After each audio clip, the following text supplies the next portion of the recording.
মাঠের লড়াই হোক কিংবা জীবনের, নেতৃত্ব দেওয়ার গুণ সবার থাকে না, কিন্তু আজ একজনের নাম চারিদিকে ছড়িয়ে পড়েছে। হ্যাঁ, আমরা বলছি আমাদের সবার প্রিয় রিয়ান পরাগের কথা। ক্যাপ্টেন হওয়া মানেই শুধু টুপি পরা নয়, বরং দলের কঠিন সময়ে বুক চিতিয়ে দাঁড়িয়ে থাকা। পরাগের এই ঘটনা কিন্তু খুব সহজ ছিল না। প্রতিকূলতা আর কঠোর পরিশ্রমকে সঙ্গী করেই সে আজকের এই অবস্থানে পৌঁছেছে। কেন পরাগ সেরা? কারণ তার মধ্যে আছে ধৈর্য আর সঠিক সময়ে সঠিক সিদ্ধান্ত নেওয়ার ক্ষমতা।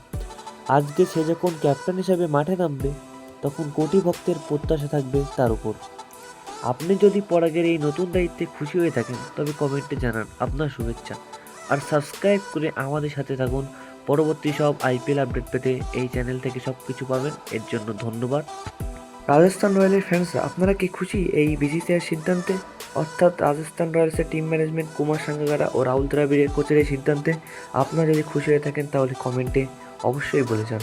ধন্যবাদ।